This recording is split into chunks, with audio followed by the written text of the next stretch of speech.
Think now we're good. We got sound, we got video. I'm just gonna stand here while Noah checks that out. You know, if you want a piece of advice, never just start your stream when you start it, because you gotta find out all the shit that works and all the shit that doesn't before you can actually get going. It works. Yeah, so now it works. All right, how you doing? Thanks for tuning in. How are ya? So yeah, if you watched the stream yesterday, it was a little bit fucked, or it was a lot fucked. At some points we didn't have audio. At some points we didn't have like video, or the video was really slow, like refreshing every 2 minutes, just one frame, and it was out of sync, like more than usual. Normally we got like 11 milliseconds of sync, which is fine. Like that's not a big deal. But this was something else, and I don't know why it happened. I'm hoping just it was that our internet is slow, because if it's something else, I have no idea how to fix it. How do you negotiate that? Like, oh, my stream froze. What do I do? And people go, oh, have you tried restarting your router again? And then, that never gets anywhere. So that's that. I'm using this mic today to talk to you guys, because the other mic is taken, as you will see. So last week we talked a lot about kind of polar patterns and what to use with what and mic types and stuff. And this week we'll do like more kind of practical stuff.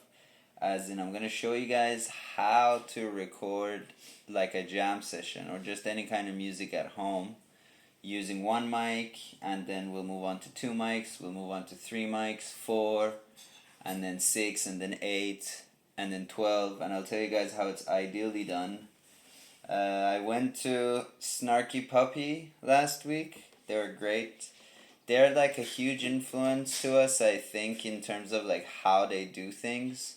They like not the past two records, but kind of their last three records before that. They did it all live, and they have like 18 to 20 musicians playing at the same time. So like it takes a lot of creativity to have it in a way that you're doing a whole album in one take. And obviously you gotta have great musicians and all that, which they do have.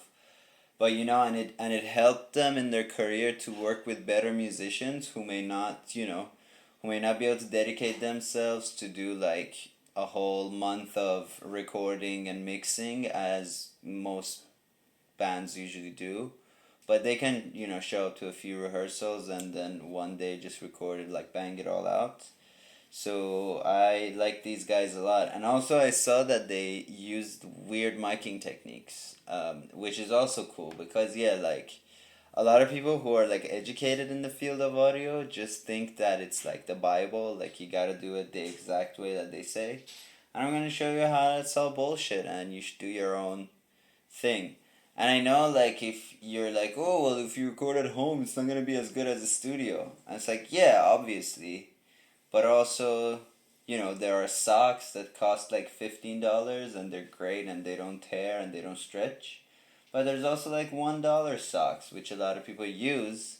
And it's very nice to have like different colors and you can mix and match them. And if you lose them, you don't give a fuck. So that's our philosophy. We're like mass manufacturing it, the music that we're playing, because if we had to actually sit down and meet and write songs and then record them in a studio, it would cost a lot more. And you have all these people who have like day jobs and school and stuff trying to come together, trying to think of a day that they can all meet. This is just a disaster. So if you got a day job, forget about the studio, just do the fucking thing. Oh, that's what that is. Noah's pointing out to me that this thing is redundant, so I'm just sliding it out. Maybe later it would have been useful, but yeah, right now we don't need it. And we got this other scene where, maybe we'll show you guys some stuff like that. Got a little whiteboard. So let's get to it. Okay. Actually, should I talk about that? About what? Okay, I'm gonna talk about sample rate for a quick second. So you may think, why do I need to know this nerd shit? And you do need to know some nerd shit as well, okay? So I'll show you how sound works, but my drawing is bad, so let me try one more time. Okay, so this is like a sound wave. Right? Can they see this? Wait. Somewhat. Yeah, kind of. Somewhat you can see it. Let's zoom closer. Yeah. Get closer to me. Close in person. Up close and personal. So let's say it's a sound wave, right? And obviously, okay, so sound wave in reality, it disperses spherically. It's like when I talk, sound waves from my mouth go out in like these circular waves. The metaphor everybody uses is the if you throw a stone in a still pond and then those rings go out, right? So that's how sound disperses. But when it comes to analog sound, right, when a sound hits the mic has this transducer that moves, right? So it moves, it has all the way from being completely at its like rearest position to all the way forward, right? And it vibrates like this really quick. It's a continuous motion. It happens at the speed of light, and that's how you get sound. And obviously sound waves are complex, right? They don't look like this because that's one of the notes, and then you have overtones and you have extra noises and things like that. So in the end, your finished work kind of looks like, on SoundCloud, when you have those like waveforms, or just on any kind of DAW.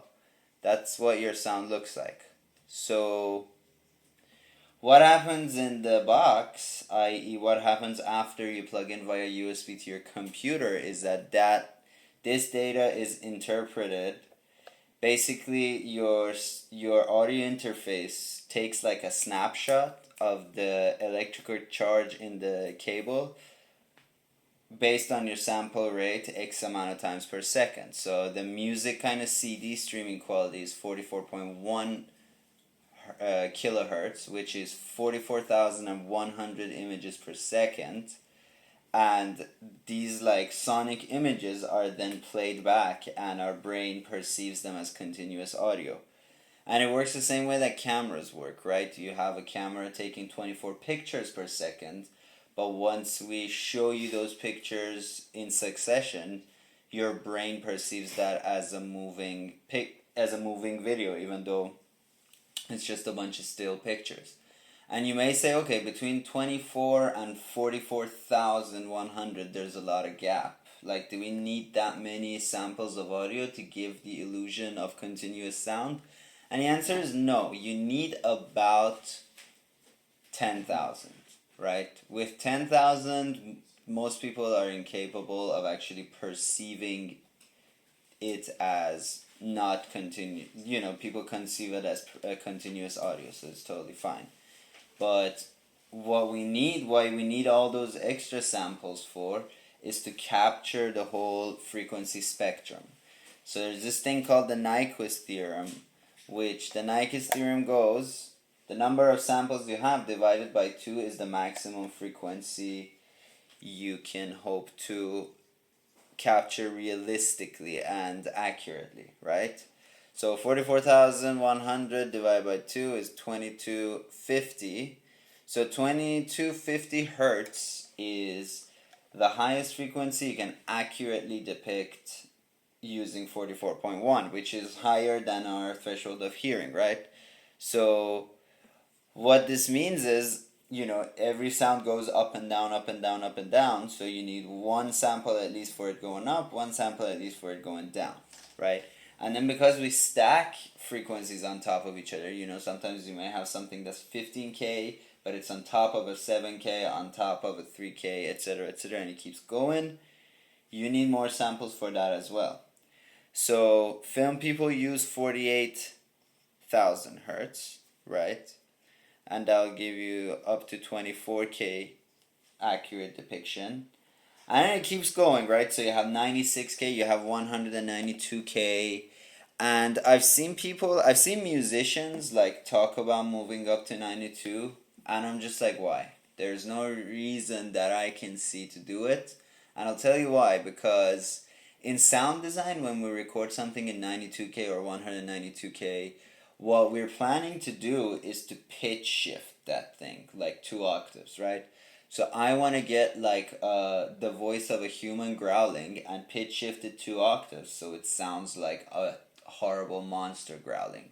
Or I want to take, I want to basically heavily process the sounds I'm recording to make them sound magical and stuff. With music, if you're not planning to do that, if you're not planning to pitch shift your performance, as in change your playback speed, slow down your playback speed considerably, you don't really need those extra samples, right? Because what 96K does, right, is that if you divide it by 2, you get up to 48 kilohertz, which is redundant. But then imagine if I take a file that I recorded in 40K hertz and I pitch shifted it down, I played it half as fast, right? So now every frequency in that range is halved. So if the frequencies were going between 20 hertz and 48K hertz, now they go between 10. When we pitch shifted, they go between 10 and 24 kilohertz, right?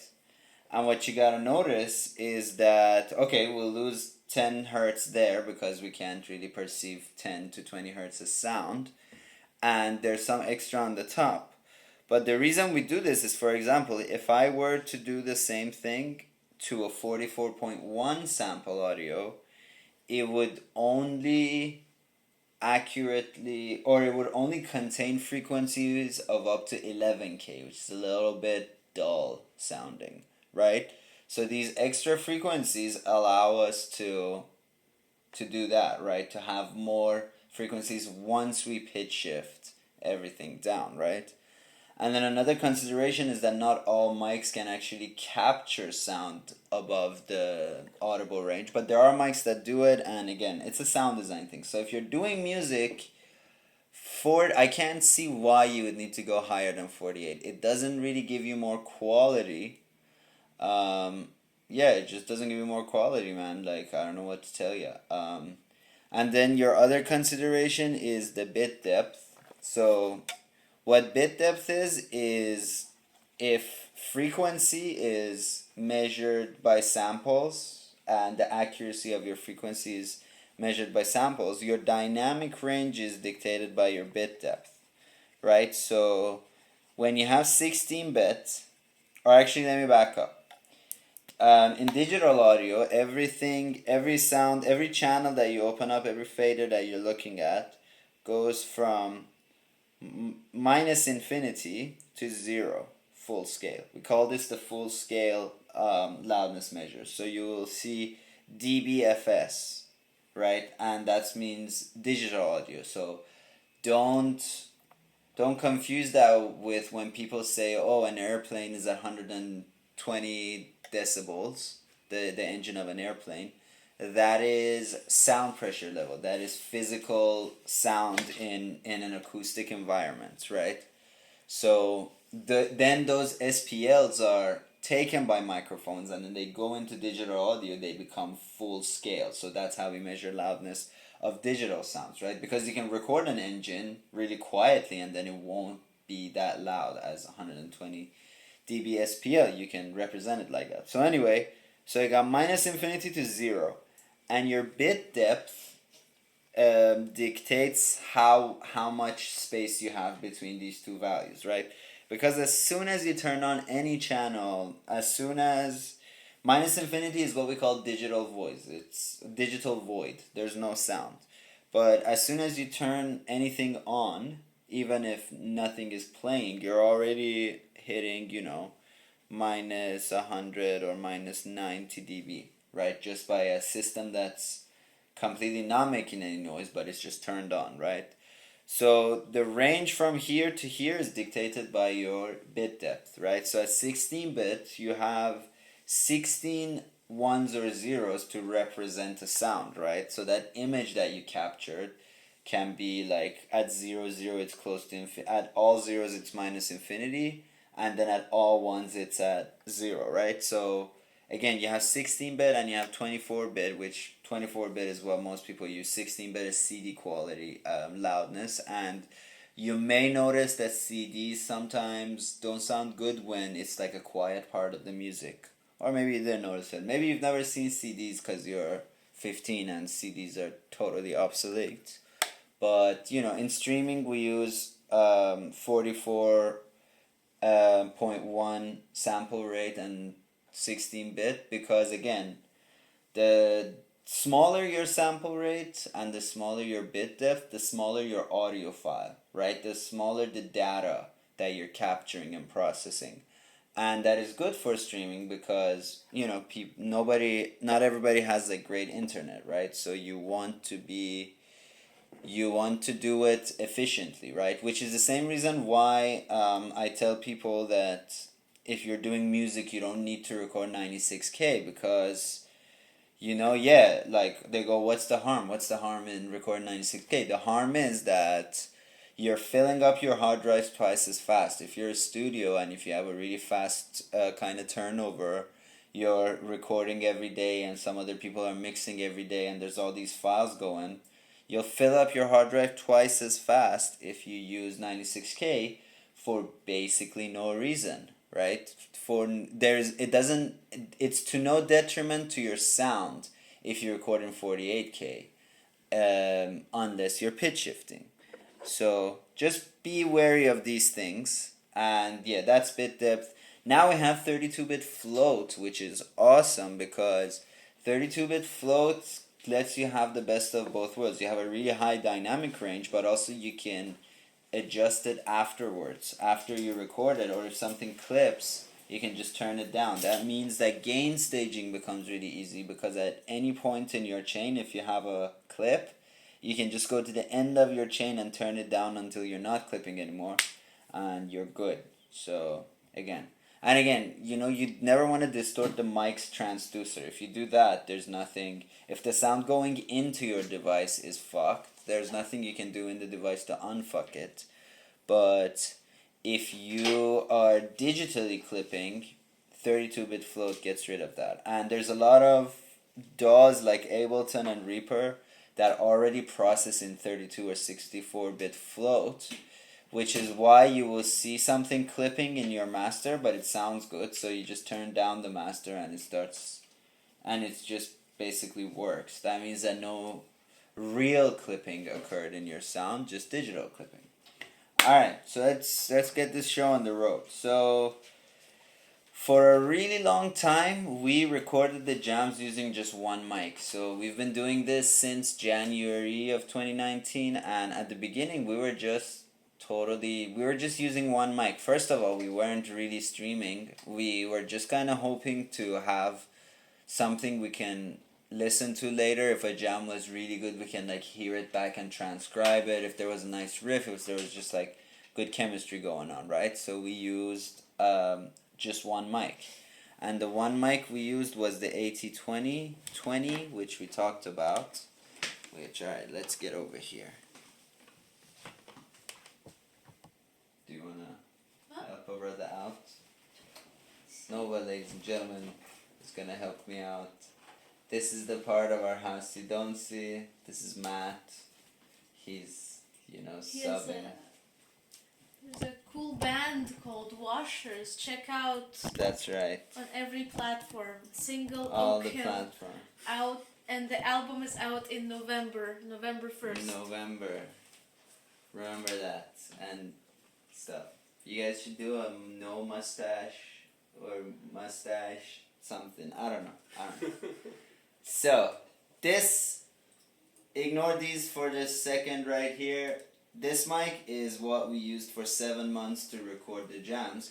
And honestly, they sound good. And we're going to show you how this sounds, right? So, if you have one microphone, don't think that you can't record like all kinds of different instruments, right? You're just kind of getting the sound of the room. And recording with one mic can actually be really simple. And honestly, it sounds good enough that you can use it for, say you want to like record a demo, say you're looking for bandmates and looking to just kind of give people a taste of what you do, or you just have an unfinished riff, or something, or just you want to record your rehearsals or something, one mic is great. And this is $100 mic, so it's not affordable at all. But also, you can do it with like an iPhone mic, and it honestly sounds good enough, right? So for your application, one mic may be all you need. And if you want to stream it, it'll sound alright, I gotta say. So we're just gonna play a little bit and show you guys what it sounds like with only one mic, okay? So I'm gonna turn on my Ambisonics mic for a second there. Turn off? I turned it off, yeah. Okay. So now you're just hearing my voice going through this main mic. So Noah, do you want to play a little piano? And Matt, do you want to play guitar? Acoustic or Electric, maybe. We are electric. Okay, so now you should also know, right, that our amp is kind of in the corner of the room. If I was using this only one mic, I would kind of bunch everything up in front of the thing. So just be aware of that. But basically this just points to your room, right? So if you want to know where to put a single mic, you just walk around your room, and when you found a spot that sounds good to you, that you kind of hear a balanced amount of like the drums and the piano and the guitar and everything, boom, place your mic there, right? And just be aware that it shouldn't really be close to walls. It shouldn't be close to the ceiling too much. Those kinds of things is what you gotta know. So we're gonna just play for you guys a little bit. And I'm just gonna point the camera at Noah there. Cause whatever, man. We don't have a cam operator. And you guys will see how it sounds.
Right? So it doesn't sound bad. And if you have singers, they can just kind of hang out near the mic.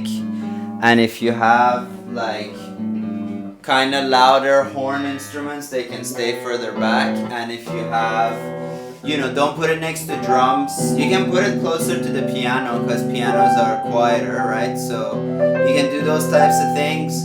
Just make sure all your audio is coming from in front of the thing. So us having our because we have our amp kind of in the corner, which is, we can do it because we have a lot of mics. If I was gonna use one mic, I would definitely put everything kind of in one spot, right? That's my face. So yeah, so right now this is just kind of the middle back of the room. Drums are placed here. So we're at a good distance from them. We're kind of at equal distance to the piano, and we're close to the bass, all those things. If you're using the one mic, you're definitely gonna hear a lot of the characteristics of the room, which is not great. Or it could be great if you have actually a good sounding room, you know. Definitely the sound of the room is fine. You have less kind of definition on each individual instrument. You may not get a lot of separation, but again, it sounds good. It can be a totally like acceptable demo or anything like that, right? And what you may have noticed if you're a keen observer is that this is a mono system. So you don't want to have a fully mono kind of setup, right? Let me get back to my station. Whoa. Got a little feedback because my headphones was close to this thing. Whoa. Alright, let me turn off channel 3 for a second here. Okay. So yeah, that's what you saw. And so now we're gonna move on to two mics, and the only thing that two mics really gives you is a stereo image. It's kind of a wider sound in terms of how better it captures everything. It's a small difference if you do a comparison with one mic and then a pair of the same mic. It's just, again, it's a wider image. I don't know if it's a wider and louder image basically. And so a couple of kind of really common techniques for doing. Sorry, let me just pull it up here. A couple of really kind of common miking techniques are the XY, the ORTF, and the MS. So with XY, you have two mics where their diaphragm, right, the part that the sound goes into, their diaphragms are really close to each other and they're just placed at a 90-degree angle, like this, right? And that's good for like getting kind of one source really well. And then you have the ORTF, which is you have two mics like this spread out, so the diaphragms are pointing outwards, and they're 30 centimeters apart, and they are 110 degrees wide. So you get a wide kind of image, but you may have like kind of a blind spot in your center. So that's good for room mics and things like that, but again, all these techniques are for you to fuck with and make it be your own. So if you have 110 degrees in a place that's not really wide, yeah, maybe you don't have any phase issues, but you're also creating a blind spot in the center, which is stupid. So what we do, let me get back to the front of the thing, is that we use one of these good old stereo bars, and maybe point it up a little bit more. I can do this. Oh shit. There you go. Yeah. We have this baby. It's a stereo bar and it has linings. I showed you guys this last week.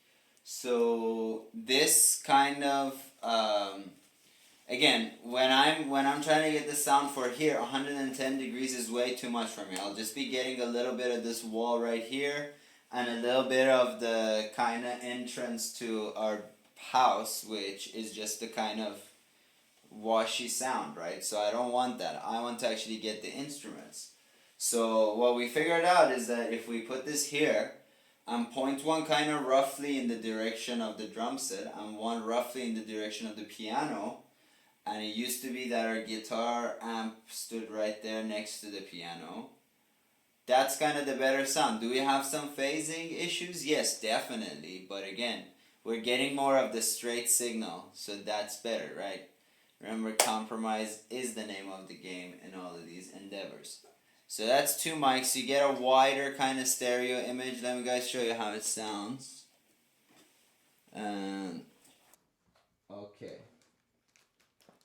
Let me just turn it up. Beep beep beep beep beep beep.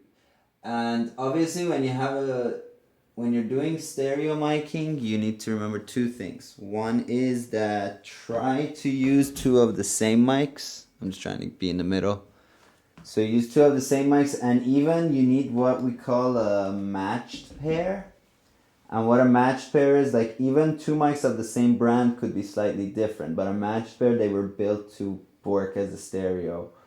Or they're built to work together. So if you can get your hands on one of these, definitely buy it.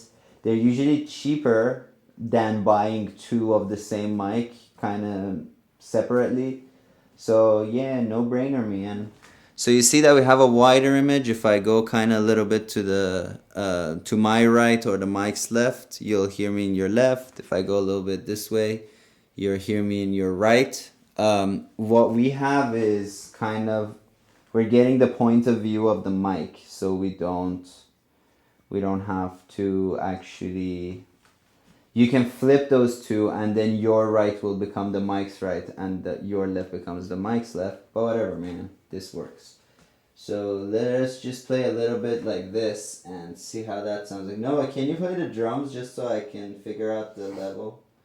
Oh yeah, and if I forgot to mention, you gotta set your levels at an equal amount, unless you have something super crazy going on one side and that isn't going on the left side. No, play drums. Drums? Yeah. Okay. So I'm having Noah play drums because for sound check I want to record her the most. Or kind of based my levels on Nova's loudness.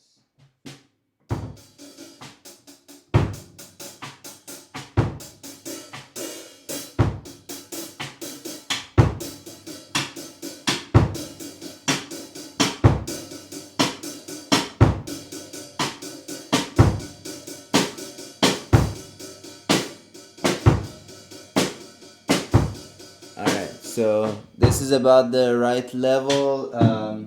On my Zoom, what I'm doing is kind of play, Nova.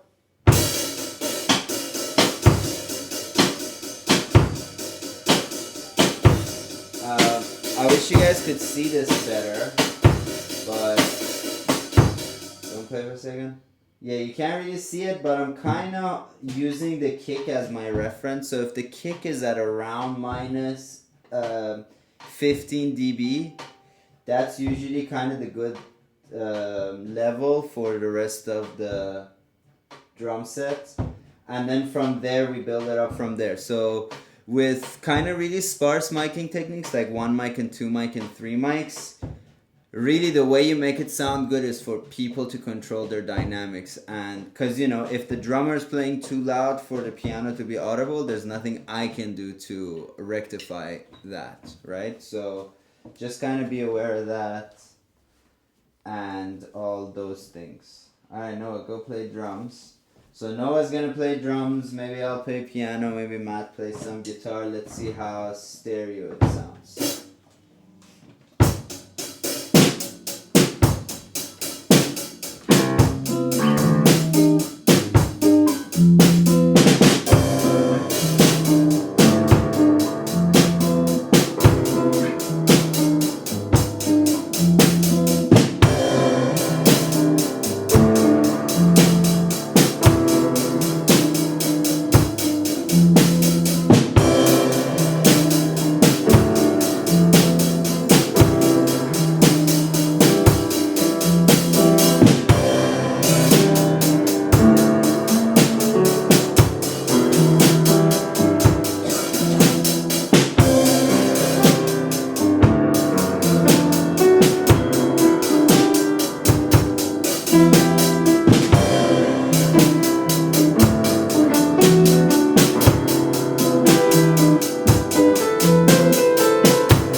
So that's how that sounds like. So that's 2 mics, right? Again, very acceptable for not going to a studio, not spending millions of dollars, not buying hundreds of thousands of dollars worth of equipment.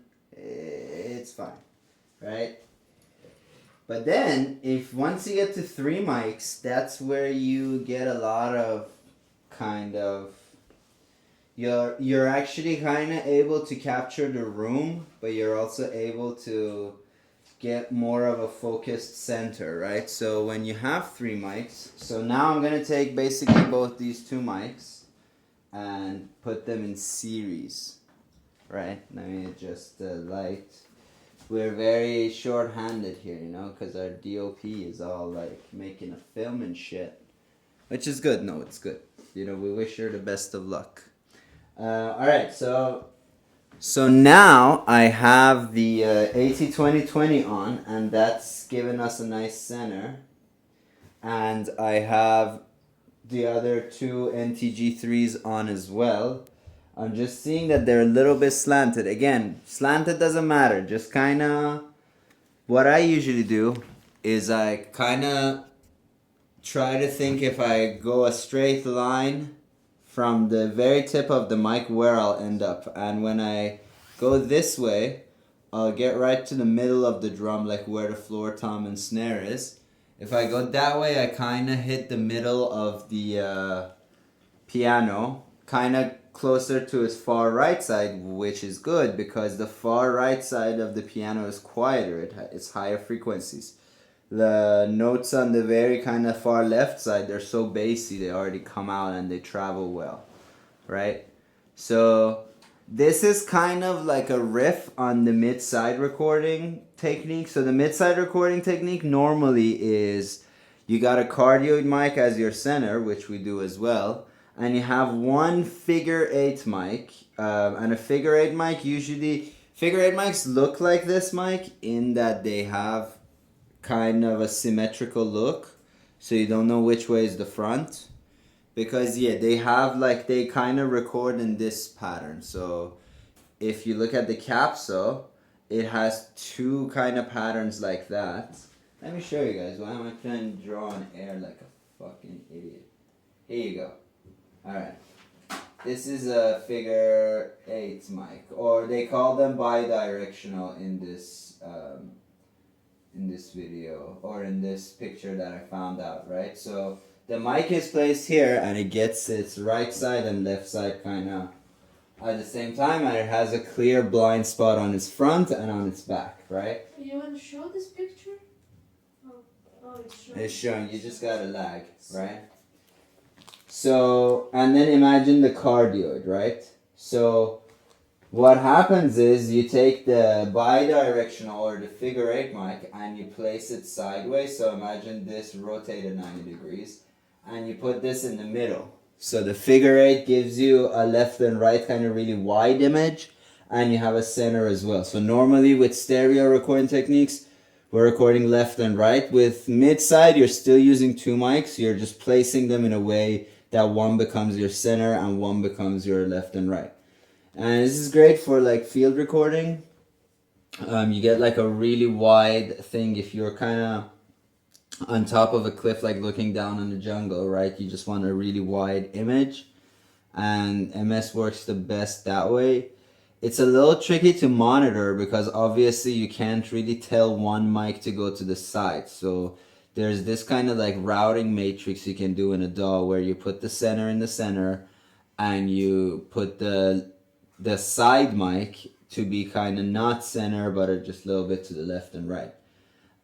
So we do a riff on this because we don't have a figure 8 mic. The Audio-Technica 4050 is a figure 8 mic, and it looks exactly like this, except that this one has the transducer just facing this way, and the back is where it captures the least amount of sound. And with that one, you just kind of imagine there's a capsule here and there's a capsule here.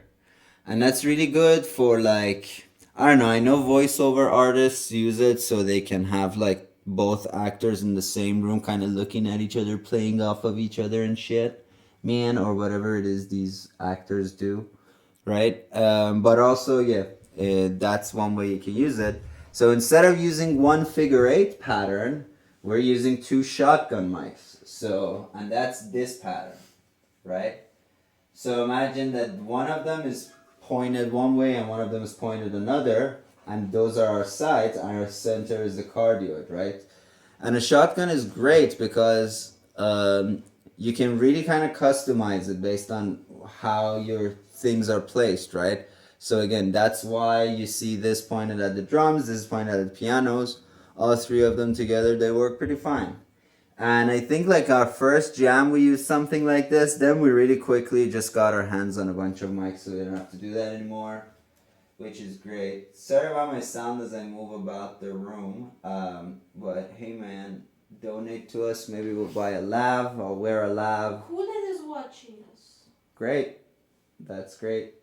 Cal says hi, by the way. The cow man! Oh my god! The cow man! Cal, are you having flashbacks to like classes where we talked about polar patterns and sample rates? Hey, 16-bit, 44K, zipsy zoopsy. Anyway, alright. Cal, give Cal a shout out. If you remember, he was always in the jams. Now he's in Brazil being, surveilled by the Bolsonaro administration for his memes. So that's 3 mics, right? So once you get above 3 mics, if you have 4 mics or more at home, you don't need more rooms, right? How many more rooms are you going to use, right? So you can start kind of miking things on their own, which is always great. Always sounds good for that instrument, right? So I think the 4th mic we had was the MD421, which I showed you guys last week, and that was getting the percussion because the percussion couldn't be as loud as the drums. So that was one way we used it. Then we brought in these bad boys. We brought in the H3VR, which was a fan favorite last week because you can do this with it. Whoa, whoa, whoa, whoa. So that became a room mic, kind of just setting it down. And this could also be a figure 8, right? Because this has 4 mics, obviously, but once you have the stereo fold out again, you're kind of getting the sides much better than dead on. Though you get dead on pretty well too. So this could be your kind of stereo room mic as well. So, if you got 4 mics, use 2 for the room and then maybe put 1 in front of your piano. Or maybe put 1 in front of your drum set. By the way, last week Alexis mentioned that he uses one D112 and one of these to get a good drum sound. And we tried it and it sounded good. Again, I kind of would love the drums to sound wider than that. Because everything now became center, including the hi-hat, and that's kind of annoying. But, that's a way of going about it as well. And it's pretty cool if you got that situation going on. Right, so we tried that sounded good. Right now I think we can move to have like, I want to show you guys, even though we never actually did this because we don't have enough channels, but I'm going to show you guys the way I really like recording a piano, if I could record a piano any way I wanted. For this I'm going to need Noah's help, so just bear with us for a sec. Alright, let's maybe point this way. To the piano. Let's maybe move the light back in towards it. Oh shit. Look at this, Noah's like little hipster camera. Look at this. What is this? What is this, 1932? Alright, I gotta get all this shit off of here. Between you and me, I wish the top of the piano was completely... there wasn't anything on top of it so we can record it properly. Also, I wish we had more mics. Also, I wish I had more money, better health, and to be taller, and all of that. But yeah, starting with the wish that, I wish this was, remember this? Remember Noah's painting? $50, man, buy it. Noah, talk about this while I do some of this. Please buy the painting. So it's my second painting experience. I'm really proud of myself. It was a mistake to make a self-portrait, but if you want to buy it, just $50 Canadian. It's cheap. I need money. I need to pay my rent. I need to buy weed and all that. Wait, but we're not giving you the money if we sell it. That's true. Okay. Yeah. She's not getting the money. Yeah, it's not for weed. It's for It's for mics. bad neighbor It's for production. mics. Okay, Alright. you need help with what? Yeah, I need you to hold this part as I pull it back. Okay, and then a little more. Alright, cool. So we kind of opened the top of the piano, and we also opened this compartment on the bottom, which is good for low end, right? So normally if you're recording a piano in the studio, what you probably have is multiple mics. You probably have a contact mic on the bottom. You have maybe one mic, kind of like a D112 style mic going in from the right. You have two mics going that way, and you have a grand piano, right? Most people don't have a upright piano. Nevertheless, you can get a pretty good sound out of an upright as well. So let's just use 3 for today. I'll show you the way I like to do it. Let me show you. There's a question. Oh yeah, let's hear the question. I forgot to ask. I was fearing that nobody's actually watching any of this, so I'm just talking to myself. Cal is asking a question. Yeah. Let's go, Kyle. Right now he has a shotgun and SM57 and he wants to record a guitar. What would be a best way? Oh my god, is it acoustic or electric? I don't know. Cause boy, you're in business, man. If you wanna do that. All right, let me quickly tell you. If it's an electric, let me get this light out of my face. Sliding's a pain in the ass. I didn't know. I now have a newfound appreciation for why fucking light people on film sets take so long. Acoustic, he's saying. Acoustic? Yes. Okay, so with the acoustic, you have a shotgun and you have. Can you get your acoustic? Let's do this. What? Yeah, Sure. let's do this. All right. Today we're getting all mobile. All mobile. So you're saying that you have one. Yes, sit down. You'll be the guitar artist. Me? Do you want to be the guitar artist? Do you want Matt to be the guitar artist? Yeah. Okay. Let me actually. Alright. I gotta.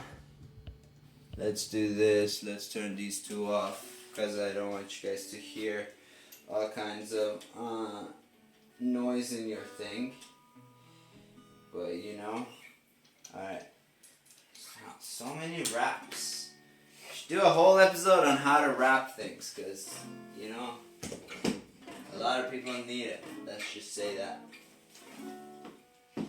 I don't want to name any names, Nova, but, you know. What's with the rap job? How many times did you rap this? This is like 7.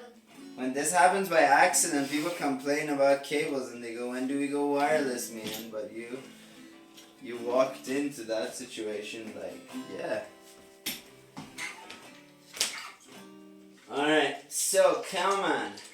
With the acoustic guitar, what you got going is the whole body of the instrument is making a sound. So a lot of people instinctively just mic the sound hole, and that's just straight up wrong, right? The body is resonating, the neck is resonating, all of these things are making a lot of sound, right?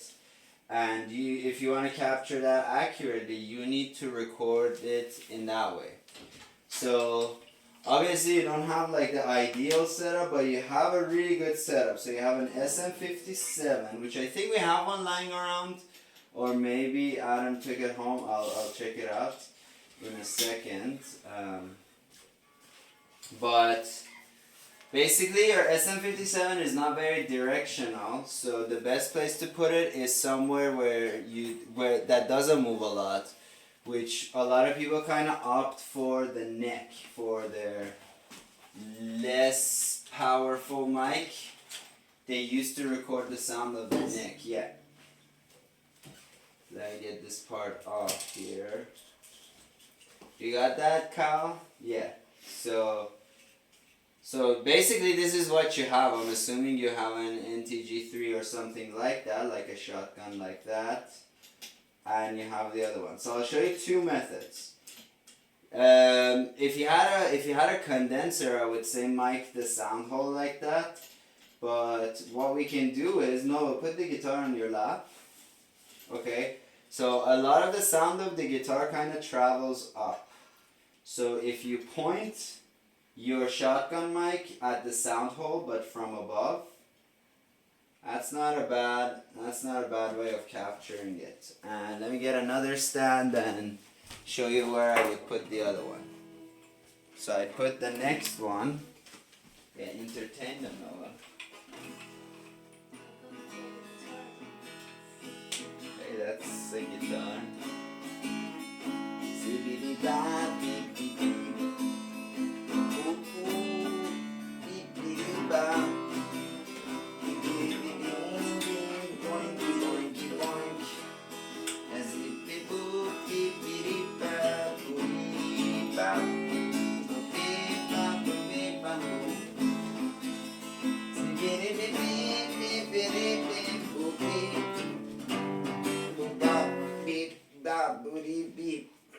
Alright. You better not have already fucking dozed off, Cowman, with your question, and now you're looking at skate videos on the internet. Don't think. What's up with the chat? Don't think I didn't raise you. Oh, this is. Talk about both electric and acoustic. Okay, I'll talk about both. We talked a little bit about what? And he says NTG4. NTG4, okay. NTG4 and NTG3 are really similar, just kind of like NTG3 is a little more expensive, slightly higher end. I'm actually buying an NTG4 myself. It's a really good mic. Honestly, I don't really feel like there's a ginormous amount of difference. NTG3 has more cancellation for kind of film set situations. It's more pointed, it's more directional. But in a music situation, actually, you may be better off with an NTG4 and some extra cash in your pocket, because God knows you ain't gonna make any money from music. Am I right, ladies and gentlemen? Woohoo! Woo! Poverty. Yeah. Free stuff, okay? So with acoustic, you gotta tell your performer to sit still. I know people get lost in their music, man, but they gotta sit relatively still. And I would point that kind of from about 10 centimeters towards the 12th fret. And what that does, it gets a little bit of the body of the neck, and also any kind of percussive action that a guitar player may do. And then what comes out of the sound hole, which is most of the higher frequencies, a little bit of the transient of the low frequencies, but really like the resonation, the resonance of the low frequency comes from the body as well.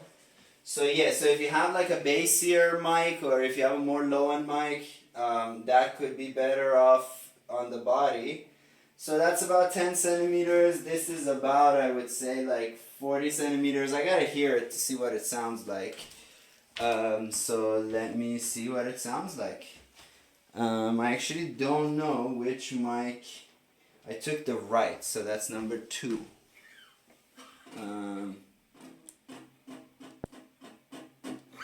And this went to number 5. Yeah.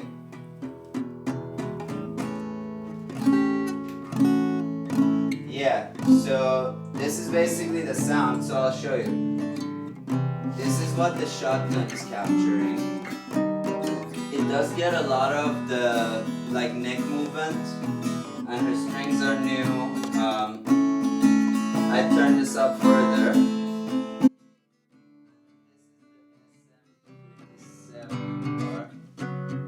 Which let's try to kind of A-B them. Obviously, keep playing. No, but don't move too much. Like, stay in that position. Okay?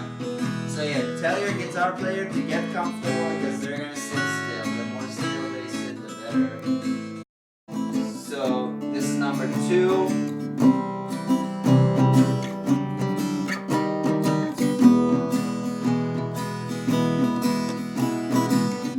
So that's what you're getting from the shotgun. This is what you're getting from the SM.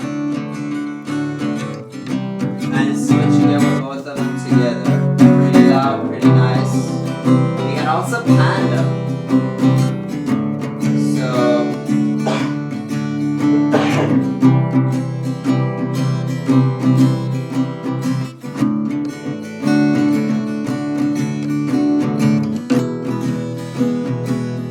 Alexis is watching. what? Yeah. What? Alexis says hi. Hi Alexis. We Hi. tried your drum miking thing. It was great. Yes. Yeah, so this is this setup is pretty good, right? Keep playing a little bit. Right? Like, I think the sound has a lot of body, a lot of detail, a lot of kind of definition, which is cool. So yeah, that's one way of doing it. And then you can kind of move it around, because as you move around the mic, you're changing the tone that you're recording. So if you want more high end in your mic, go further back. If you want more low end, go closer to the body, right? So let me just show you. If I move this mic here, you see how much bassier it gets? So look, one more time. This part versus this part. See, it's bassier. And if I go further down,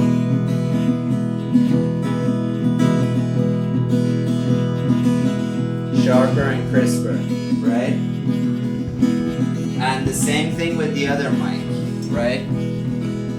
When I start pointing this towards the sound hole, it starts to sound closer to what it normally is, but when I go closer to the neck, I'm getting that, like, move around your hand a little bit. You hear that joink joink? You get more of that, and that's nice. Some people like that. I think that sound is pretty cool. I don't try to avoid it. The sound of fingers like sliding around the neck, right? And then obviously your guitar type is important. So this is like a cheaper guitar, but it's still a pretty good sounding guitar. What up, cuz? How you Hi. doing? Looks good. Yeah, you. awesome. And no lag. Yeah. Cool. So that's how you mic that's how you mic a guitar. And then for electric, we talked about it a little last week. I may talk about it today, but let's get to piano now that we have a piano player in the house. Ben is in the house and he plays the piano. So let me just quickly set up the piano. We're gonna do the 2-channel thing. What? Nice to see your new computer. Oh, thanks. I remember them being kind of smaller than this. This is probably because it's much more powerful, right? Yeah, this Nice. is like This is a new top version. yeah. Cause it's cheaper, man. No, this is awesome, dude. I like how yours has USB-Cs and HDMI, Yeah. unlike mine. You have the laptop? Yeah, just Cs. Ah, that's shitty. Yeah. Okay, Noah, help me out. Yeah. What? Get another mic stand Okay. and put it on the other side.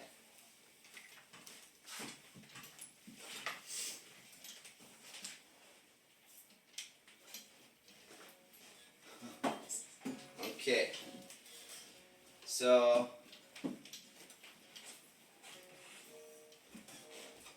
in my quote unquote career, I've only recorded a piano twice, and both times it's been a grand piano. But I'll show you guys a recommendation from Modern Recording Techniques, which is a great book. You guys should be getting that on PDF or what have you, and then Gorilla recording? Gorilla Recording is great. Yeah. Modern Recording Techniques is more like a reference. Okay. So it's this book, you can look at it. Yeah, so Modern Recording Techniques gives us this recommendation. So you have kind of two mics from the top. One is getting the bassier sounds and one is getting the more trebly sounds. So it is a stereo signal, but what you normally want to do is to get them as two mono channels and then EQ them differently. So obviously you put a huge, like maybe 500 hertz or something high pass on the left mic, or sorry, on the right mic, the one that's getting the treble sounds. So you guys saw the image. I'm gonna switch back to good old big screen. So the one that, sorry, what? I was gonna. What's the benefit of mono over stereo when it comes to piano recording? Just kind of like with piano, it's really hard to place one mic anywhere on it and then get a sound of everything, right? Because Yeah, it's so big, Yeah. right? So you want to get, and like, yeah, so what we're getting is not really stereo because they will be, if you record a piano like this and then pan it the same way, you'll have a lot of bass on one side of your recording and you have a lot of treble on the other side. Oh, that's right. Okay, so yeah, Right, so you don't want to do that. So this is what we do. So yeah, the one that Nova is miking right now, I'm gonna put a huge high pass on. On this one, I'm not gonna put a low pass on. I'm just gonna let it be how it be. The lowest piano note on this one is an A, Oh, it's an A. No? and it's No, you're right, isn't it? Yeah. yeah, it's an A and it's 55 hertz, right? We all know 440 hertz is A4, 220 hertz is A3, 110 is A2, and that's the A1, which is 55 hertz. You technically have an A0, which is just barely audible at 22.5 hertz. But like you won't see that on pianos. There's a euphonium. Bossenhofer, the Imperial. Yeah, it has Yeah. one more octave. Yeah. Yeah. So it's not really when instruments are concerned, 50 hertz is your limit of like something that has musical pitch value. Yeah. This is already kind of inaudible in many ways too. It's a very good. Yeah. It's body, right? Yeah. So, Nova, can you just monitor with headphones while I talk to make sure you can capture it? Oh fuck, dude! You had to buy one too. Yeah. Yeah. That's damn. Yeah, but they're really useful. You can put everything through it. Yeah. They're faster too. He's Yeah. talking about the USB-C converters Yeah. that now you gotta buy. I wanted to get one that would like just go like, you know what I mean, like attached to my computer. Yeah. Nova, can you bring the camera here, perchance? No, you can't. Oh, she can't. Alright, I just wanted to show you guys, if you don't know what the inside of a piano looks like, it's a bunch of beaters on a string. So with this one mic, I can kind of get the first 2 octaves. Right, so that's our E3 that I'm getting. So I'm getting A1 to E3 with one mic. And then the other mic slightly has to overwork, but it has less volume to work with, which is this one. I wish we had a stand that would go kind of further in, but this should be okay. Normally you would want, oh wait, I can extend this. No, stop wrapping everything 7 times. This ain't, this for 2 hours, we're not sending these to Iraq, like all set up, okay? The Iraq. Yeah. I like that. So as you see, I don't have like a symmetrical situation going on here. This is further up, and because this needs to get everything from F3 all the way to D or to C8 or something, right? So it needs to capture more notes, and this one is bassier, so it needs to capture more volume, right? And then I'll show you guys how I would mic that. So chunk. Yeah. So what you're hearing right now, Ben, do you want to play the piano a little bit? Would you like specific notes on the spectrum? Low to high? I'll tell you. Yeah, sure. Let me know. So play the low stuff first. Okay, so lowest, lowest C. Yeah. Very nice tone though. That's cool. Yeah.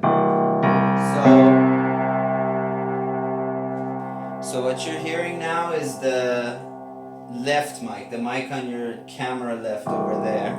And that's getting a lot of the low end. And then play the high ends just so people can see. It's capturing a good amount of that as well. Right? But it's... Now let me turn on the other one. Yeah. Play.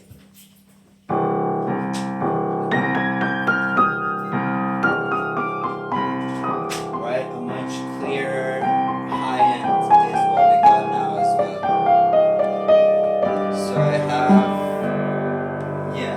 I have both of them panned left and right, just 50% just now, but yeah, again, this is something that you would record multi-mono and then figure out the spacing later.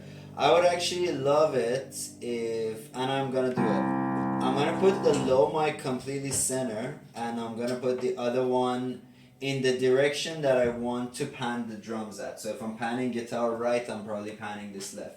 Alright, play a little bit more, Ben. Okay.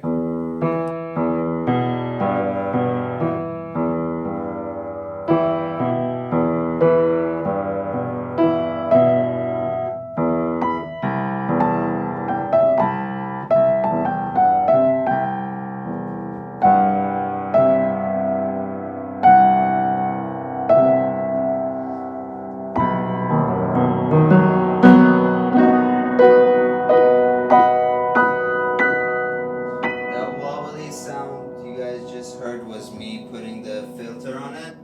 But yeah, hey man, I think it sounds pretty decent. And then do you stack both on top when you listen to like the final recording? Right now what I'm doing is this one is center, Okay. and the other one is slightly right.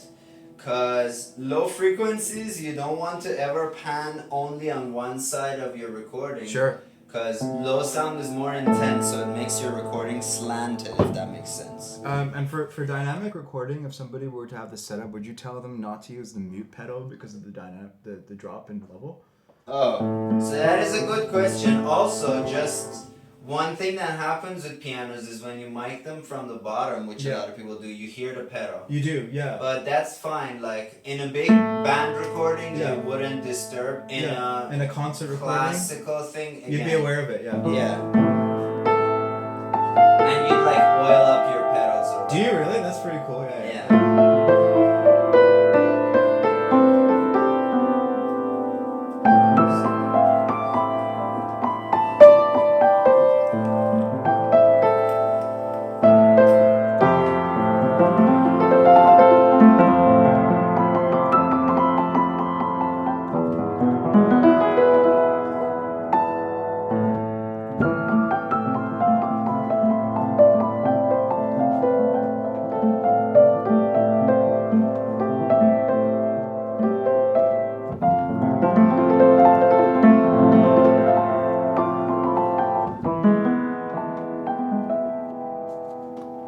It's just like it's so much more present and alive. Yeah. You know, the emotions come. Yeah, and yeah, so the acoustic sound also, when you open up the top, gets a lot more clear, so the piano player can actually like hear themselves. Yeah, barely anywhere I go, I'm allowed to actually open it because of like where I am. Yeah. They're pretty restrictive about that. Yeah. but This is pretty sweet. Like. Yeah, and here we have neighbor troubles, right? If we Oh, didn't, yeah. we'd obviously put the piano kind of closer to the middle of I'd the like room. and throw open this up. outside. Like this. Yeah. Yeah, exactly. This is what do we need this for? And this is a nice like kawaii piano. It's a really It good is. piano. It is a good piano, and you know what? The tuning isn't even that bad. It's good. Yeah, It's not bad. one of the A's is really out of tune, I think. A6. The next one. Yeah, that one is a little bit. It's a little Some good flat. temperament right there. Right? Cal But- says that your piano playing is amazing as always. Thanks, Cal. We miss you, man. Yeah. So that's how you get a piano. And now I actually turned on the third mic, which is right here. Is that Just- recording this? Okay. Yeah, that's just to get kind of the roominess of the sound. If it sounds too close and hollow, or not hollow, but too intense, you can add that.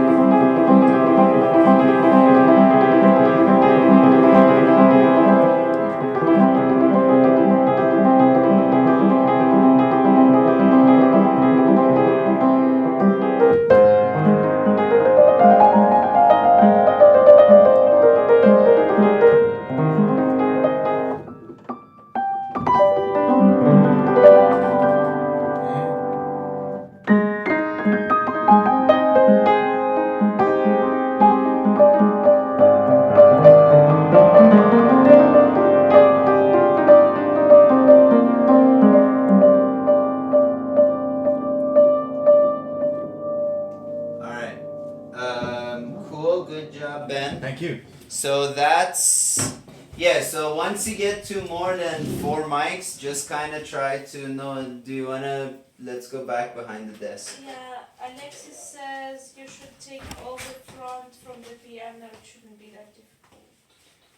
You mean this? Yeah. What? Yeah. Do we? What is it? No, well, the reason we don't do it is our neighbors. Oh, we yeah, don't yeah, want yeah, them yeah, to complain. yeah, for Otherwise, sure. yeah, we will do Yeah. that, right? We'll do that next month. Yeah, exactly. Next month, our neighbor's moving out, so there'll be some changes around here. So, yeah, once you have kind of more mics, just kind of think of your situation, man. Like, your priority should be acoustic instruments. So, put a mic in front of your drum. Put 2 mics in front of your drum as overheads, and then add a kick mic. That's a good way. A couple of mics for your piano. Then start thinking about quieter acoustic instruments like percussion and voice. So give your singer a microphone, give the percussionist their own microphone if they got it, and then the last thing you do, again, as you kind of get more mics, is try to mic your electric instruments. So the last 2 mics that we got were the D112 and the SM57. So SM57 we used to mic the amp, and the D112 we used to mic the bass amp, which I actually don't like the tone because it's too low end. It doesn't have that jangle of the bass, that high end. So I want to change that mic. I want to use a D112 for the kick and then get like a jangly, or just like a flat mic for the bass, because it'll already sound bass, man. It's cool. So Cal wanted to know electric. Yes. Alright, so yeah, I mean, I don't know. Let's show it. Let's show it to him. You're Get gonna, the SM out. you're gonna play. Plug into the electric and then rock out some chords. No. Yeah. Turn this.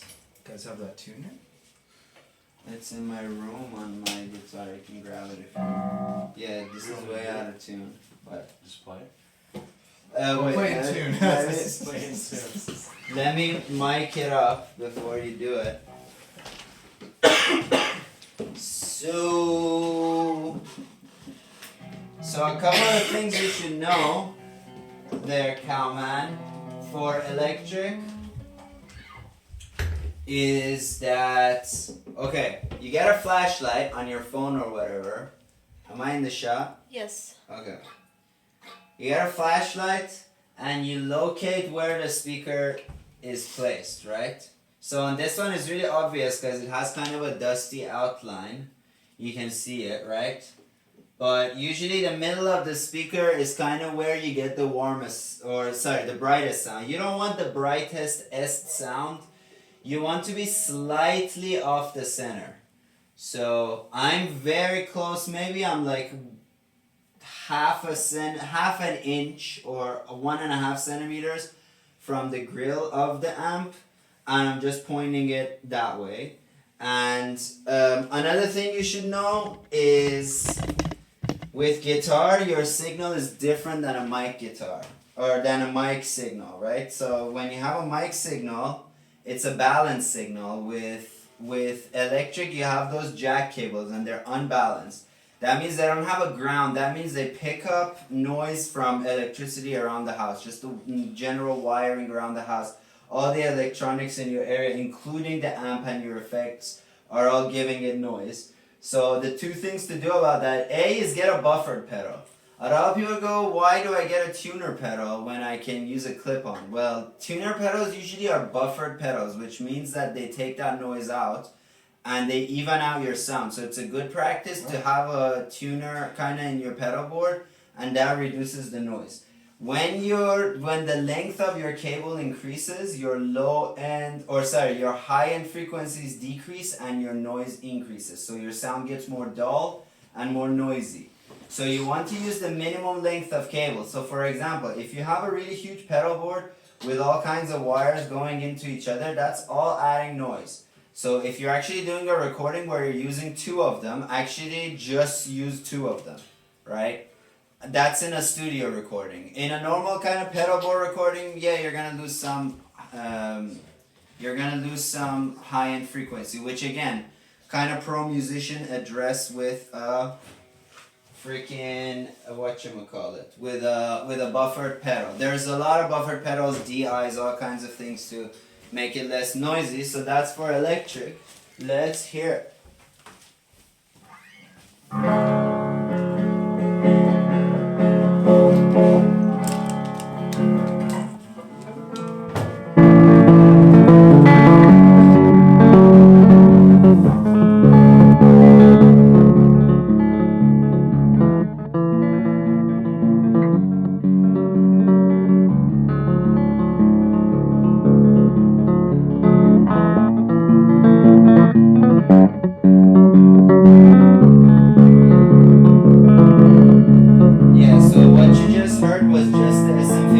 Now you're hearing me too. So it sounds pretty decent. The strings I have on that guitar are like super slinky, so they're basically the top 6 of a 7 string, so it sounds bassier than normal. And do you want to kind of switch between your pickups a little bit? And this, bear in mind that we're literally playing a $30 guitar from 60 years ago, so this is not in any way like a top range. Yeah, right? The pickups are terrible. I'm actually like kind of pimping this baby out. And then, okay, switch one more time, maybe to all the way up.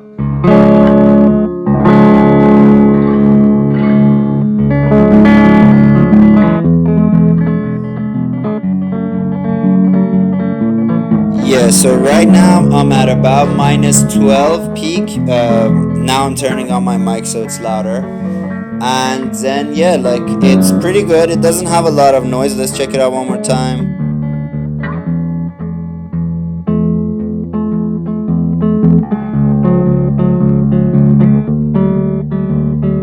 It's not bad. It's got a little bit of noise around 4K, but whatever, man. It's also like a Marshall practice amp, so I think it sounds good. All right, let's hear this question.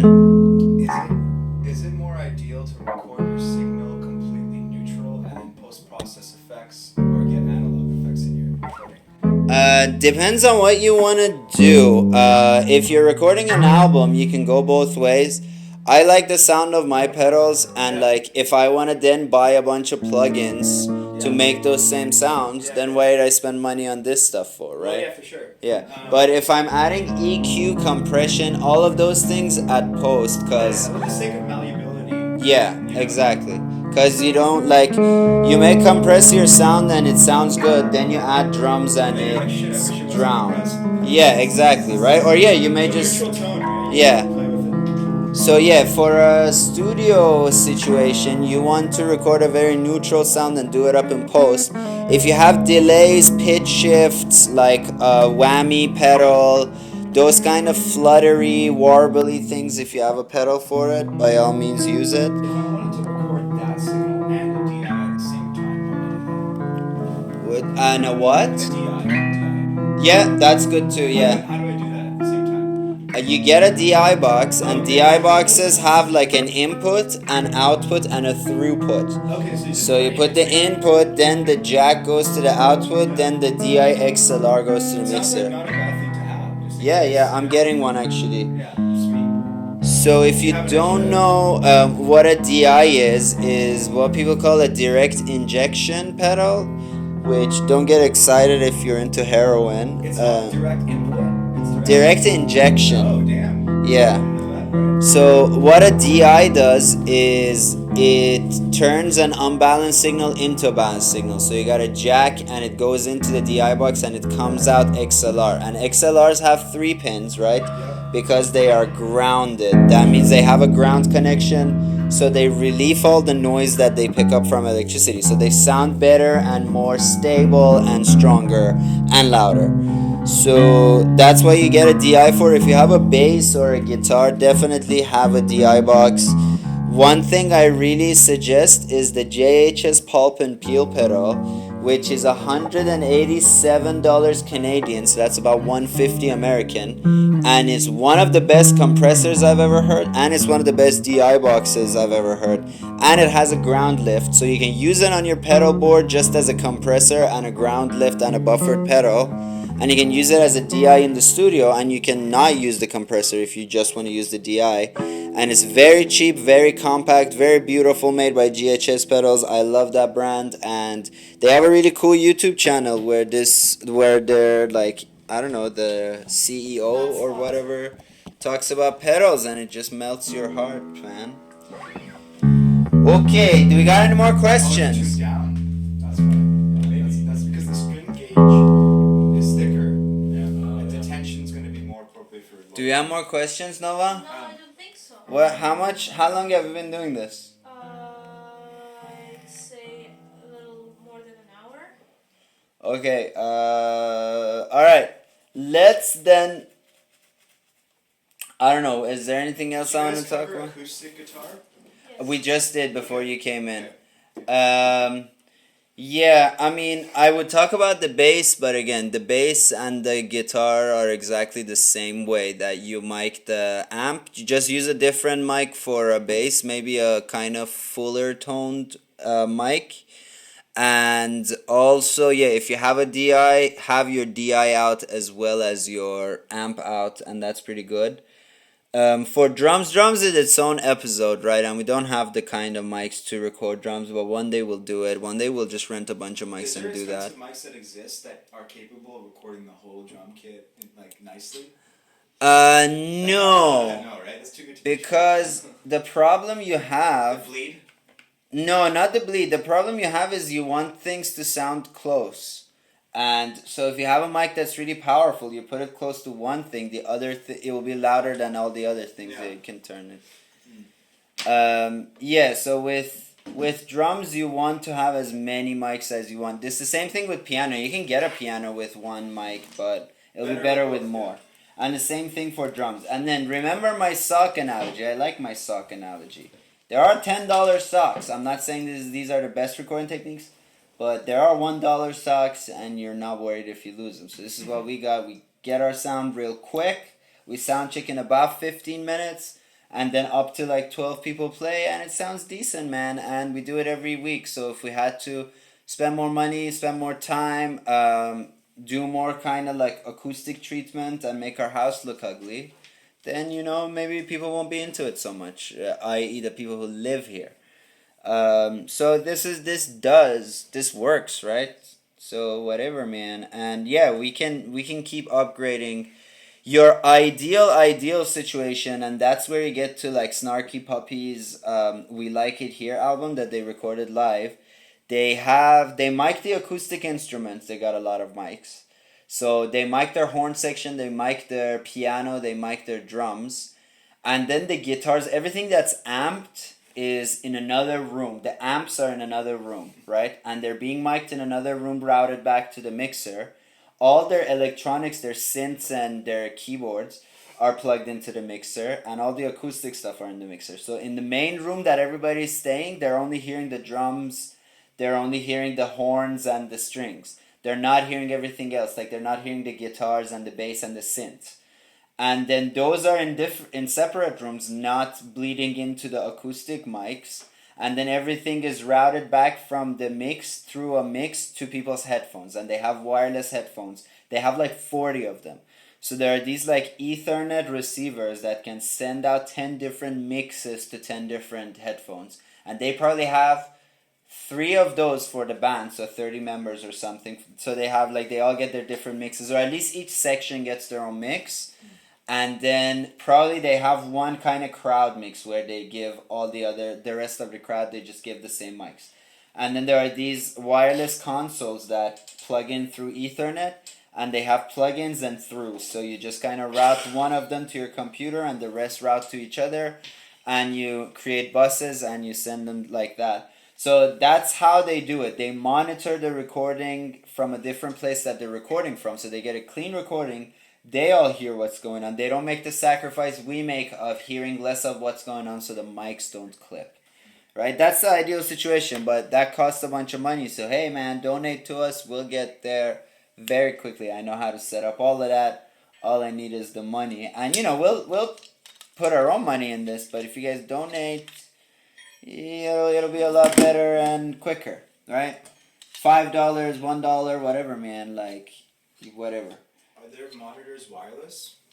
Yeah, they are plugged into wireless consoles where they adjust the volume and even EQ and stuff, and then it goes. I'm gonna show everybody what I'm talking about. Let's Those are really go cool. Like, I mean, to behind the It makes a scenes. huge difference in the sound in the monitor systems. Oh, those two. Well, Like musicians that have monitors, they hear themselves very Yeah. clearly when they play, and others around them too. So if you guys are seeing this, so this is the Behringer MX400.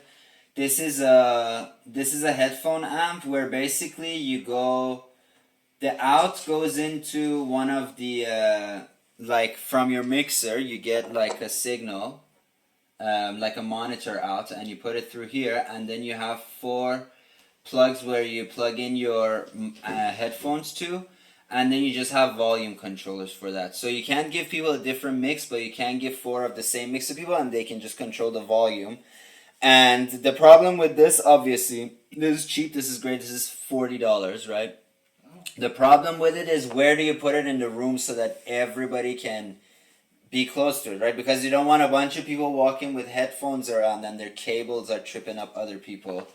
So that's kind of an impractical situation. This is good for like a control room, right? If you have the whole band listening to the recording of like a rapper they're featuring with, or if you have people on set or at any kind of podcast situation where you want everybody to just kind of hear themselves, this is your go-to. For our purposes, it's a little bit inadequate because of, like where are we gonna put it? How would it capture everything well?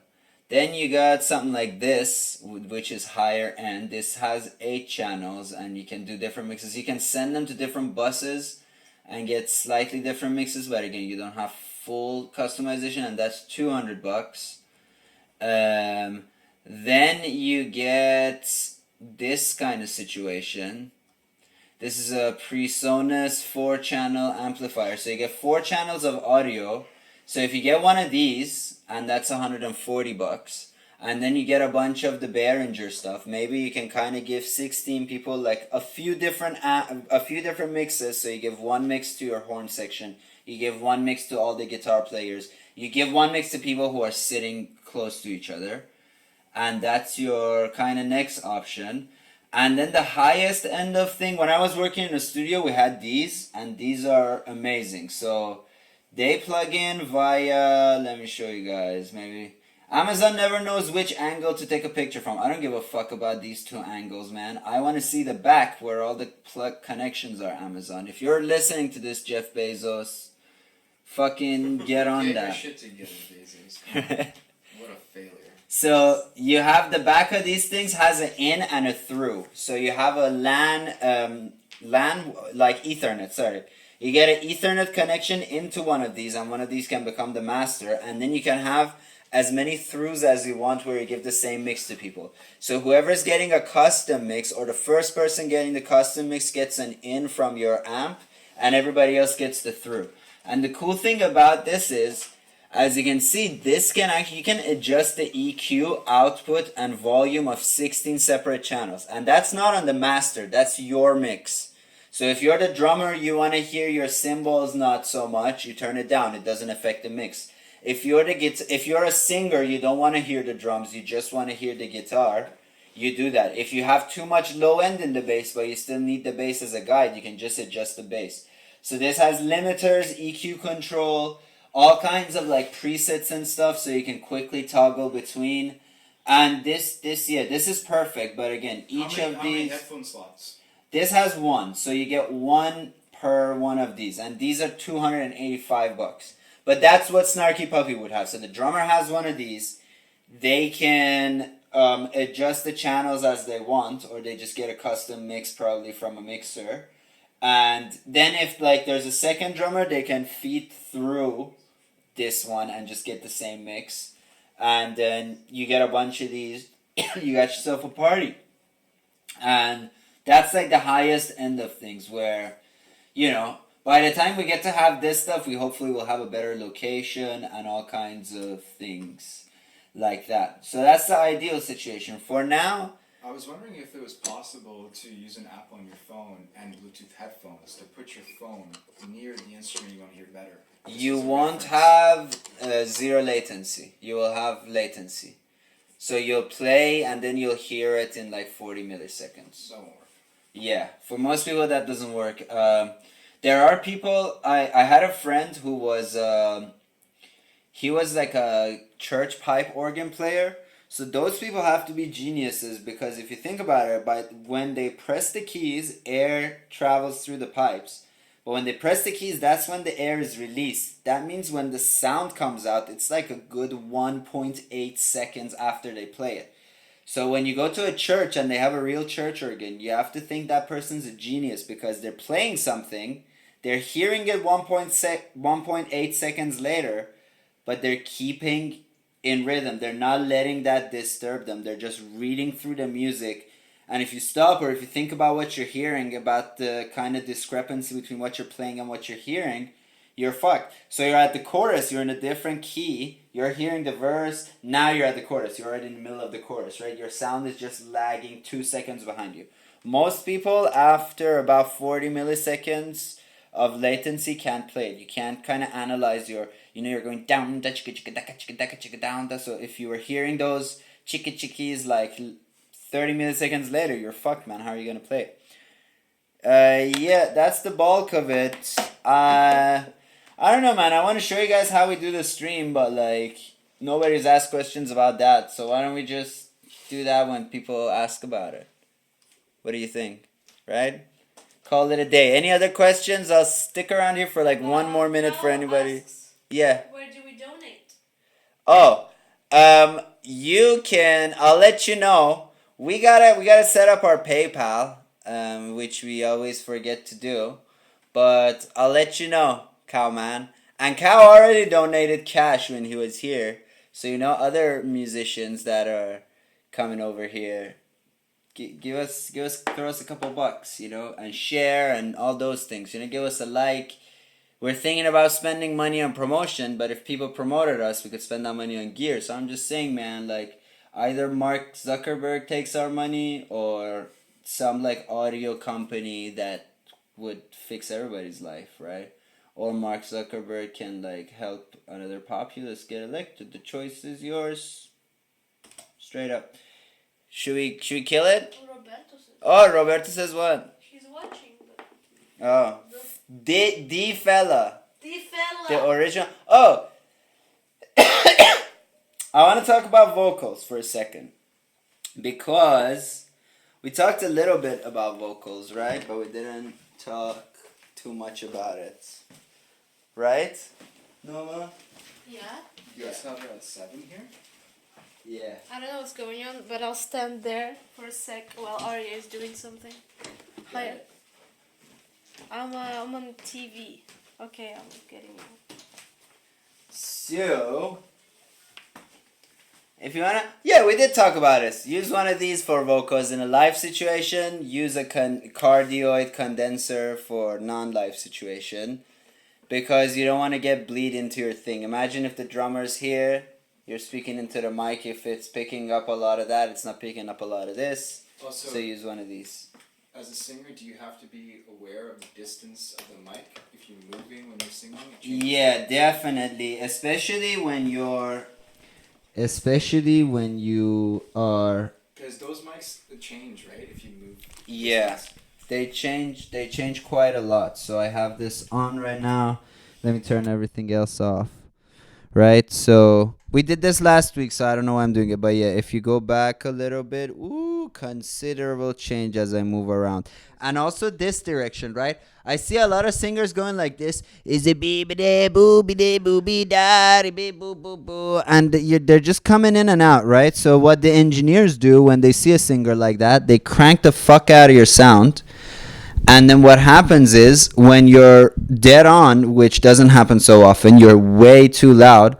And then when you're off, you're audible, but you sound like shit. Like I already sound not great, but from this angle, I sound considerably worse than from this angle, where you can kind of hear the low end like crackle of my voice. Stand as a singer, I guess. Yeah, right. So as a singer, think about your mic as like a lollipop, right? You don't want to get it on your shirt. You don't want to get it in your hair. You don't want to get it on your side hair. You want to look right into it and talk right into it, right? You know, people, when there's like an interview and children talk straight into the mic, everybody makes fun of them. But turns out children are the only fucking people who know how to use the mic properly. And then once you're like a grown person trying to make a name for yourself as a musician, you suddenly forget that this is the correct way of doing it, right? Do it like this. In a live situation. In a non-live situation, don't even be near the mic. Get a cardioid, put a pop filter in front of it. Zip, bap, boop. Should we talk about pop filter for a second? Sure. Let's talk about the pop filter. You use this mic? 2 pop. Yeah, let's get that mic.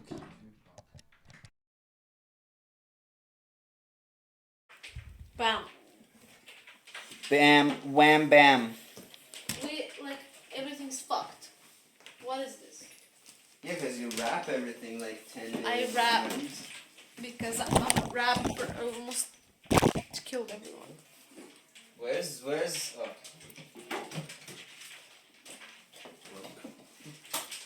I'm a rapper. Yo, I'm a flu-hating rapper. I don't know what you want. Yeah, that's about good. So, y'all, this is a pop filter. A pop filter filters pops. So if you're like into, you know, Ariana Grande, this will not even pick up any of her voice. It's crazy how it works. But if you get like the guy from Cannibal Corpses, it'll be like, oh, okay. So it doesn't let any pop stars be heard. What it does is a pop filter is like the layperson term for it.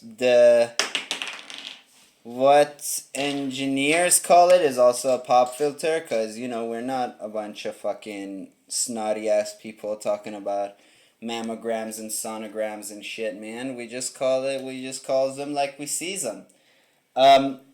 So a pop filter, let me get headphoned up. Why is this thing loose? I don't know. Because you... But then what?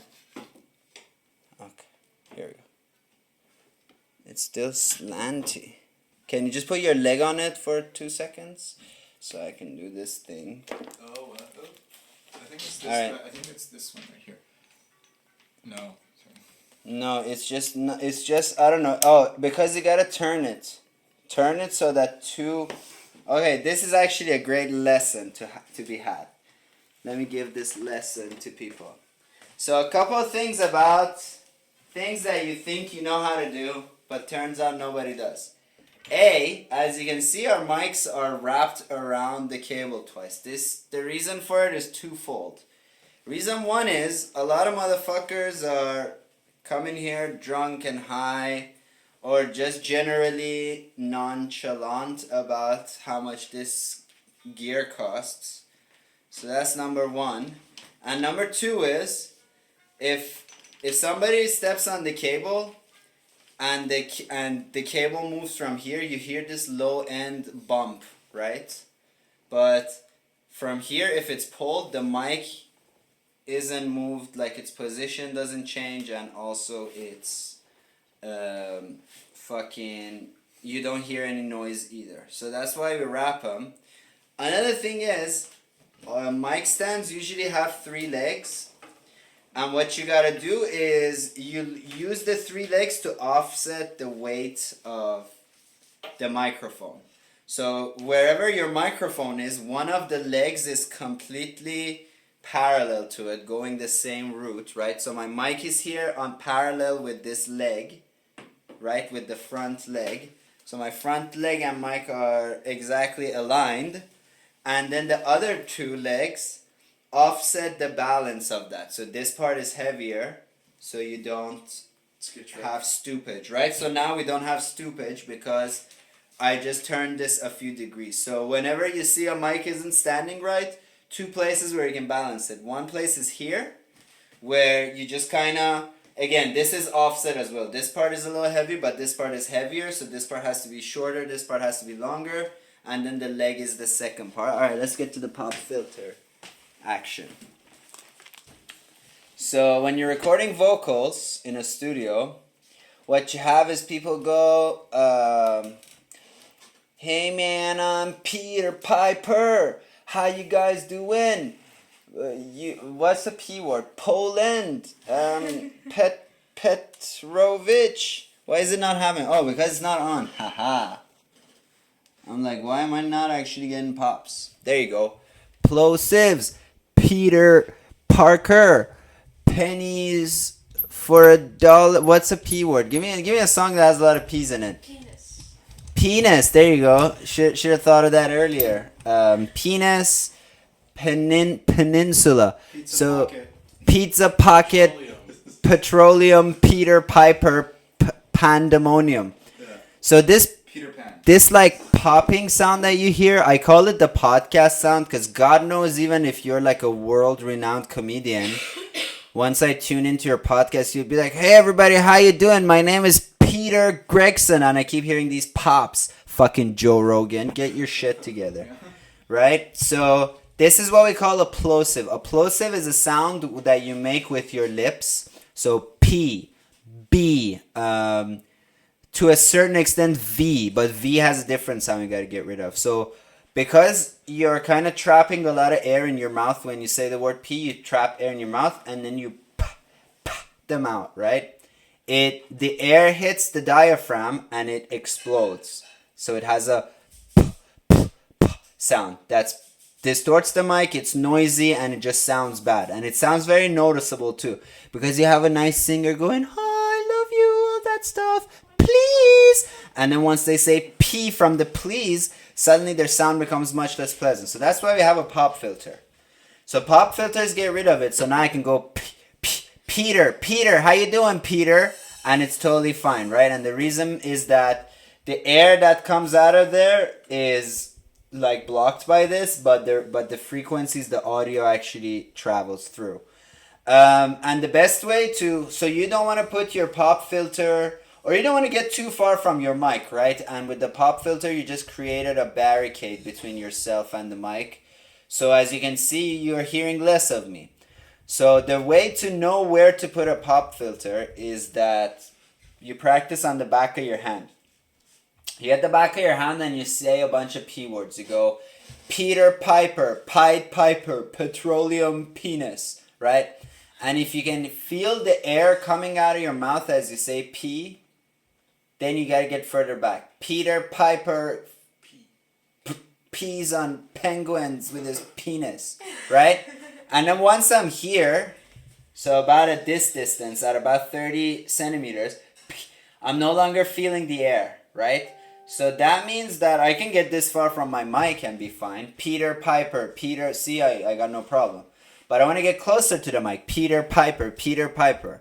So just kind of, once you stop hearing yourself, that's the distance where it's no longer a problem. Put a pop filter, say halfway, and just see what it sounds like, right? So like this. Peter Piper, petroleum personas in Poland, right? And that sounds pretty good, right? And you're still close to the mic. You're still capturing the body of your voice, and you got no more plosives. Another sound is S's. S's are what we call sibilants. S, sh, zh, ch. All these sounds are very high frequency. They're like 3K above. So you can use a de-esser, which is fine. You gotta have to pay for a de-esser. But what you can do is just using an EQ. You can have an EQ and just filter out everything from like 3.5 kilohertz to 7 kilohertz. And everything else is filtered. All the lows and all the highs. But that sound you just route to another bus where we don't hear it. And that bus controls a compressor which you use to sidechain your main sound. So whenever anything gets loud in that region, your whole sound is turned down, or just that. You can also make it so that just that region is turned down. And that's called de-essing. You can't really do anything about de-essing other than be aware of it. Like as a singer, when you're singing, just be aware that your S's are really abrasive. So if you can not do like sexy, that's good. Just say sexy. Just say it very quickly. It's a consonant. You don't need to like dwell on that sound. You don't need to go smoking like the guy from Mask, right? So that's sibilants and plosives. Yeah, man. Let's get the fuck out of here. Yeah. All right. Any more questions? Don't think so. All right. Peace, y'all. If you like these series, we'll do more of it. But if if we don't see that there's a lot of love coming our way, it's over, man. There's 8 Like likes. that. There's what? 8 likes. Whoa. Whoa. Is I there more feel it. viewers for this show than our jam? Yeah. Last stream we did was our most viewed one. So yeah, y'all, peace, man, and I hope you learned something. I hope you enjoyed it, and if you have more questions kind of throughout the week, we have a suggestion box in our Twitch at twitch.tv/Bad Neighbor Productions. Let me put it on the screen for you guys. Boom, boom, boom.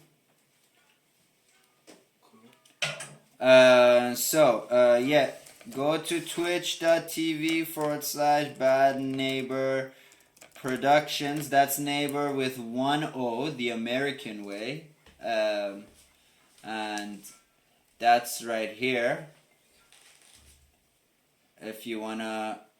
Yeah, so if you have questions throughout the week, post them there. Otherwise, just show up and kind of ask questions live. Maybe I'll address your question kind of throughout the streams, or I'll just point you to a previous stream to listen to that shit. And please, like us and all that junk on various social media. I'm going to put all our links on the bottom there.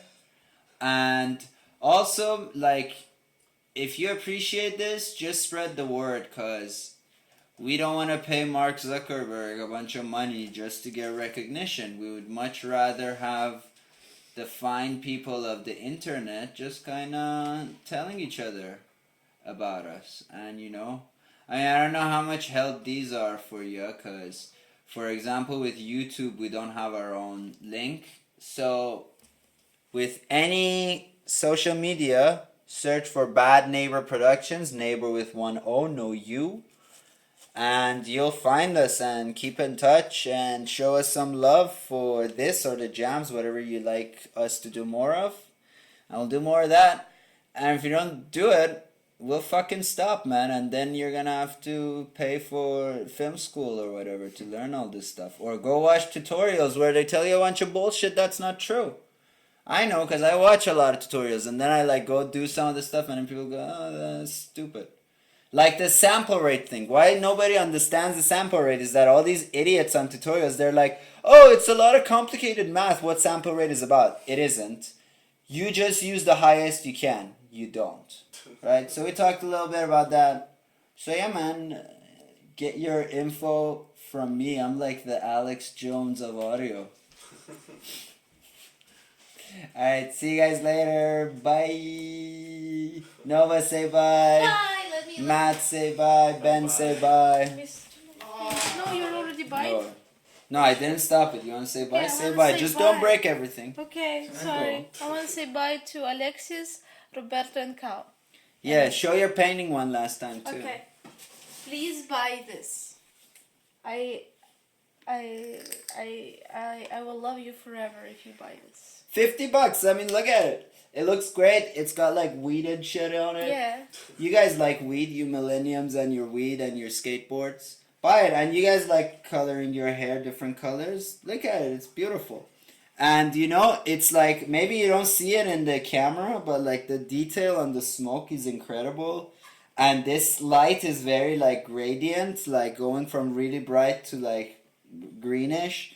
And it's cool, man. Like you put it in your room, people go, "Oh, that's cool. Who painted that?" And you go, "Hey, here's a funny story." And then people think you're interesting. So it's a win-win. And then we'll buy gear, we'll buy cables and shit. Yeah, we need- rent our cables. Do you understand We need the XLRs. level of misery that we're operating at? We rent our fucking cables. You know, this is embarrassing, quite frankly. And also 2 more things I would say about next week. Next week, Saturday, I won't be here. I'll be on set. So the MS recording technique that you saw is what these fine people are going to use to stream the jam. So you'll get a 3-hour preview of what that sounds like, and I hope it inspires some people to stream your own jams. Stream your own jams. If you do jams, just put a camera, put a phone, put one microphone there, and call it a day. And we'll watch you. We'll share you. We'll raid your channel on Twitch. We'll do all of those things. We'll promote you. You promote us. It'll be a mutual thing. Cowman, hint for you. And also, Sandra's film is coming out, so we'll probably screen that at one point. Yeah. I mean, That'll be fun. It will be done by Friday. Yeah. So maybe on Saturday, like Sandra will talk about her film and then we can watch it. Yes. You know? All right. Take care of yourselves. Peace.